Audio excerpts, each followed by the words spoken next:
역시 네. 카카오톡 업데이트를 당하셨군요, 그렇죠, 교수님도. 이번에 보니까 이 업데이트 발표 이후, 직후부터도 반응이 굉장히 안 좋았는데요. 실제로 업데이트가 이루어지고 나서는 뭐 1점 테러를 당할 정도로 반응이 굉장히 안 좋았던 것 같습니다. 네, 이게 그냥 보면 혹평 엄청나게 있었고요. 그다음에 1점짜리 리뷰가 막 많이 생겼고요. 그러니까 이게 그냥 그걸로 끝난 게 아니고 주가까지 엄청 출렁거려서 6만 원 선을 좀 위협하는 상태로 됐거든요. 그래서 투자 심리까지도 흔들렸는데요.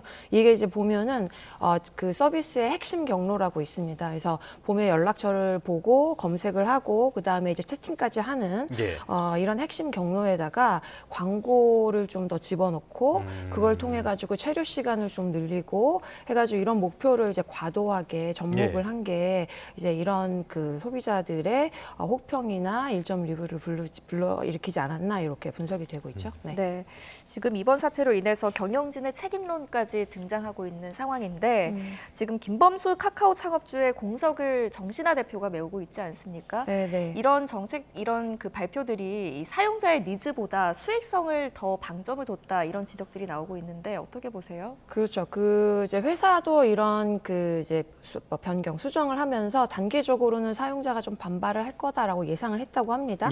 근데 말씀드렸듯이 제품을 쓰는 이유가 있거든요. 그래서 핵심 경로라고 하는데 이거를 건드리지 않는다라는 이제 원칙을 소홀히 하고 내부에서 이렇게 이제 수정을 할 경우 문제가 생길 수 있다라는 반대가 있었다고 해요. 이런 거를 강행했다는 이제 보도가 쭉 나오고 있는데요. 이게 이제 리더십이나 거버넌스 자체에 문제가 있는 게 아니냐라는 이슈로 좀 확산된 상태입니다. 예를 들면은 이제 업데이트 발표 전에 이제 그 개발자 행사를 했거든요. 이때 이제 중요하게 봤던 게 광고를 좀 오랫동안 노출하게 하고 이걸 보느라고 소비자들이 좀 오랫동안 머무르게 하는 이제 락인을 노렸다는 이런 분석이 지배적인 상태인 거고요. 이게 이제 그 사용자들이 소비자들이 핵심 경로, 그러니까 제품을 사용하는 주요 경로에다가 수정을 가했을 경우에 이 사용자들 간의 이제 네트워크 효과에 대한 비용, 마찰 비용이 매우 급등을 하게 되고 불만이 이어지고 그 다음에 소비자들이 이탈하고 나중에 주가까지 이제 빠르게 전이되는 이런 현상을 지금 보여준 것이라고 볼 수 있죠. 어떻게 보면은 카카오톡이 자신들의 정체성 자체를 좀 잘못 인식하지 않았나, SNS가 아니라 메신저라는 정체성을 잃어버린 것이 아닌가라는 생각까지 드는데요. 그러다 보니까 말씀하신 것처럼 내부에서도 평가가 굉장히 박하게 나오고요. 홍민택 최고 제품 책임자, 그러니까 CPO라는 사람의 이름도 계속 거론이 되고 있습니다. 이런 CPO 이름까지 거론되는 것은 굉장히 이례적인 현상이라고 볼 수가 있겠는데 이 홍민택 CPO라는 사람은 누굽니까?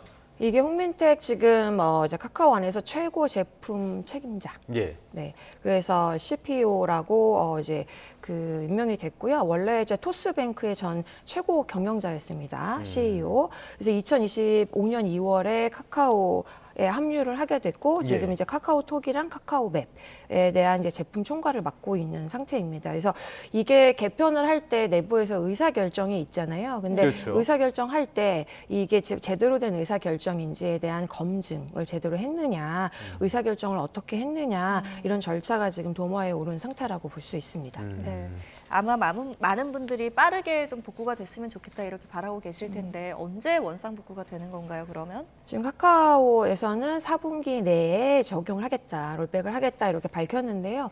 이게 제일 중요한 게 그 카카오 같은 경우는 국민 메신저잖아요. 그래서 중요한 이제 제품 서비스에 대해서 수정이나 재배포를 할 경우에는 제일 중요한 게 사내 시범을 하는 단계가 제일 중요하거든요. 뭐 예를 들면 카나리 룰이라고 있는데 그 1% 정도만 새로운 제품을 쓰게 하고 그다음에 이걸 단계적으로 10%, 50%, 100%까지 단계적으로 배포하는 전략이 있을 수 있습니다. 그래서 이걸 했으면 좀 이런 사태는 면할 수 있었을 수도 있고요. 그다음에 가드레일 같은 걸 적용하는 게 있는데 예를 들면은 그 목록을 딱 본 다음에 원하는 사람한테 채팅을 하게 하는 이 첫 화면하고 채팅 진입 시간까지 그다음에 관련된 리뷰까지 한번 딱 정해놓고 이걸 침범하지 않는다, 넘지 않는다라고 이제 가드레일을 정해놓고 이게 하락되면은 원클릭으로 롤백할 수 있는 기능을 좀 수정 전에 한다거나 그다음에 2개의 버전을 가지고 A/B 테스트라고 있거든요. 그래서 어떤 게 더 좋은지 다양하게 테스트를 한 다음에